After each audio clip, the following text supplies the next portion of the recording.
नमस्कार दोस्तों, स्वागत है कैथनिका स्टूडियो में। ऐसी ही रोमांच और भावनाओं से भरी कहानियों के लिए चैनल को सब्सक्राइब करें, बेल आइकॉन दबाएं और वीडियो के बाद कमेंट में जरूर बताइएगा आपको कहानी कैसी लगी। तो चलिए, बिना देर किए जल्दी से कहानी शुरू करते हैं। बहुत समय पहले पहाड़ों और काले जंगलों से घिरे एक प्राचीन राज्य में राजकुमारी नूरमहाल रहती थी। उसकी सुंदरता के चर्चे दूर दूर तक थे, पर उससे भी ज्यादा मशहूर था उसका निडर और दयालु हृदय। वह केवल महल की ऊंची दीवारों के भीतर रहने वाली राजकुमारी नहीं थी। उसे अपने राज्य की गलियों में घूमना, लोगों की बातें सुनना और उनकी परेशानियां समझना पसंद था। लेकिन उस राज्य पर एक भय की छाया थी। जंगल के उस पार, जहां सूरज की रोशनी भी कांपते हुए पहुंचती थी, एक खतरनाक जिन्नज़ादा कैद था। कहा जाता था कि उसकी आंखों में आग थी, उसकी सांसों में तूफान और उसका क्रोध पूरे राज्य को राख कर सकता था। वर्षों पहले राजदरबार के तांत्रिकों ने मिलकर उसे जादुई जंजीरों में बांध दिया था। लोग उसे राक्षस कहते थे, कोई उसे दया के लायक नहीं मानता था, पर सच्चाई हमेशा वैसी नहीं होती जैसी सुनाई जाती है।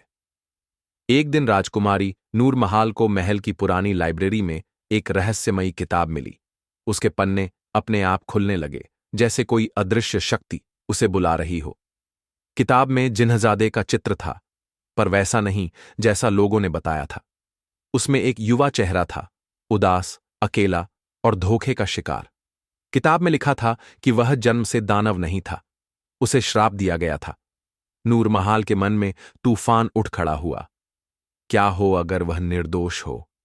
क्या हो अगर पूरा राज्य एक झूठ पर जी रहा हो? उस रात राजकुमारी सो नहीं पाई और भोर होने से पहले ही उसने निर्णय ले लिया, वह जंगल जाएगी। जंगल वैसा ही भयानक था जैसा कहानियों में बताया जाता था। पेड़ों की जड़ें सांपों की तरह रास्ता रोकती थीं और हवा में फुसफुसाहटें तैरती थीं, पर नूरमहाल के कदम नहीं रुके। घंटों चलने के बाद वह एक विशाल पत्थर के घेरे तक पहुंची। वहां चमकती हुई जादुई जंजीरों में बंधा वह खड़ा था, जिन्नज़ादा। उसकी आंखें सचमुच आग जैसी थीं, पर उनमें नफरत से ज्यादा दर्द था। भाग जाओ, उसने भारी आवाज में कहा। मेरे पास आने वाले का अंजाम अच्छा नहीं होता। नूरमहाल का दिल डर से कांपा, पर उसने खुद को संभाला। उसने पहली बार किसी को राक्षस नहीं बल्कि कैदी की तरह देखा। अगर तुम इतने खतरनाक हो, उसने शांत स्वर में कहा, तो तुम्हें मार क्यों नहीं दिया गया? कैद क्यों रखा गया? जिन्नज़ादा चुप हो गया। सालों में शायद पहली बार किसी ने उससे सवाल पूछा था। पत्थर नहीं मारा था। नूरमहाल कुछ देर तक वहीं खड़ी रही। उसे लगा था कि शायद वह गरज कर उसे भगा देगा या अपनी आंख से उसे जला देगा, पर उस भयावह चेहरे के पीछे छिपी खामोशी ने उसके मन में एक अजीब सी टीस जगा दी। वह धीरे से पास की चट्टान पर बैठ गई, मानो बता रही हो कि उसे जाने की उतनी जल्दी नहीं है। अजहर ने नजरें फेर लीं। किसी इंसान की मौजूदगी उसके लिए नई नहीं थी, लेकिन बिना नफरत की मौजूदगी वह अनजानी थी।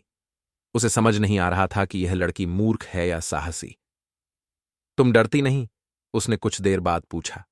नूरमहाल ने हल्की सी मुस्कान के साथ जवाब दिया, डरती हूं, पर तुमसे नहीं, उस कहानी से जो तुम्हारे बारे में सुनाई गई है। यह सुनकर अजहर के भीतर जैसे कोई पुराना जख्म हिल गया। बहुत समय बाद किसी ने उसके भीतर के आदमी से बात की थी, दानव से नहीं। उस दिन नूरमहाल ज्यादा देर नहीं रुकी।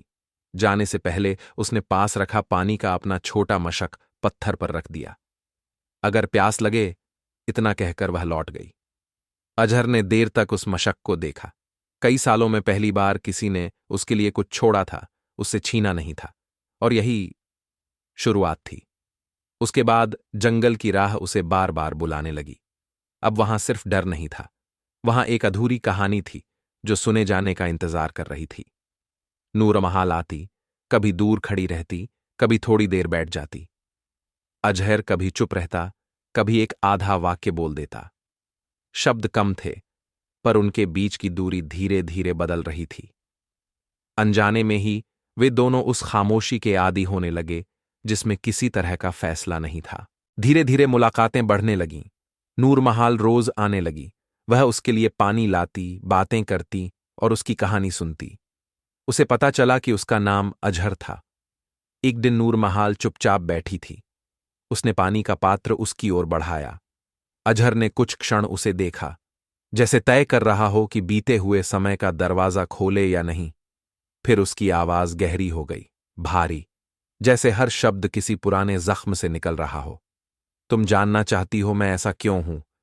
उसने धीमे से कहा। तो सुनो। उसने आंखें बंद कर लीं। जंगल की हवा थम सी गई। मैं जन्म से राक्षस नहीं था। मैं जिन्हों के शाही कबीले का उत्तराधिकारी था। मेरा नाम इज्जत से लिया जाता था। मेरे पिता चाहते थे कि मैं राज संभालूं, लेकिन मेरे अपने ही खून को मेरी सांसें चुभने लगी थीं। उसके होंठ कांपे। मेरे चाचा, जिन्हें मैंने हमेशा पिता जैसा माना, वही मेरी ताकत से डरते थे। उन्हें डर था कि ताज मेरे सिर पर आया तो उनका नाम इतिहास से मिट जाएगा। नूर महाल की उंगलियां सिमट गईं। अजहर आगे बोला। एक रात उन्होंने दावत रखी, मेरे लिए, मेरे सम्मान में। पूरा कबीला मौजूद था। मुझे नहीं पता था कि जाम में जहर नहीं, विश्वासघात घुला है। हवा अचानक ठंडी हो गई। उन्होंने मुझ पर काले जादू का इल्जाम लगाया। कहा कि मैं इंसानों से मिलकर अपने ही कबीले को धोखा दे रहा हूं। मेरे पिता ने मेरी आंखों में देखा, पर भीड़ के शोर में उन्हें सच सुनाई नहीं दिया। उसकी आवाज टूट गई। मुझे सफाई देने का मौका तक नहीं मिला। मंत्र पढ़े गए, आग के घेरे बने, और उसी परिवार ने, जिसे बचाने के लिए मैं जान दे देता, मुझे श्राप दे दिया। जादुई जंजीरें हल्के से खनकीं, जैसे वे भी वह रात याद कर रही हों। मैं गिरता रहा, चिल्लाता रहा, कहता रहा कि मैं निर्दोष हूं, पर किसी ने नहीं सुना। जब होश आया, मैं यहां था, इंसानों की दुनिया में, और उन्होंने मुझे देखा और बस राक्षस मान लिया। कुछ देर तक वह बोल नहीं पाया। तुम जानती हो, सबसे ज्यादा दर्द किस बात का है? उसने मुश्किल से पूछा। कि दुश्मनों ने नहीं, अपनों ने मुझे दानव बनाया। नूर महाल की आंखों से आंसू बह निकले। अब वह उसे जंजीरों में बंधा खतरा नहीं, बल्कि टूटा हुआ राजकुमार देख रही थी।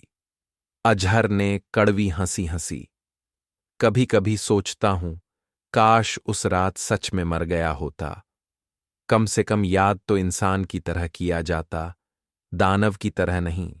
अजहर की कहानी सुनने के बाद भी नूरा महाल के कदम पीछे नहीं हटे। अगर कुछ बदला था तो बस इतना कि अब उसके भीतर का डर करुणा में बदल चुका था। वह जब भी उसे देखती, उसे जंजीरों में बंधा दानव नहीं, अपने ही लोगों से ठुकराया हुआ एक अकेला राजकुमार दिखाई देता। लेकिन अजहर, वह खुद से लड़ रहा था। उसे आदत पड़ चुकी थी कि जो भी उसके पास आएगा, वह या तो उसे मारना चाहेगा या उससे डरकर भाग जाएगा। दया, अपनापन, चिंता, ये सब उसके लिए भूली हुई भाषाएं थीं।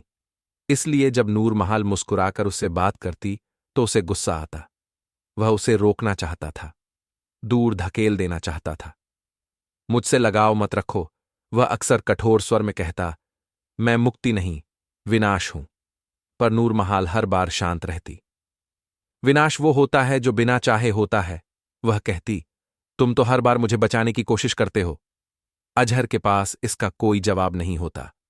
धीरे धीरे एक अजीब सी बात होने लगी। जंगल, जो कभी अजहर के क्रोध से कांपता था, अब शांत रहने लगा। हवा की तीखी आवाजें नरम हो जातीं जब नूर महाल वहां होती।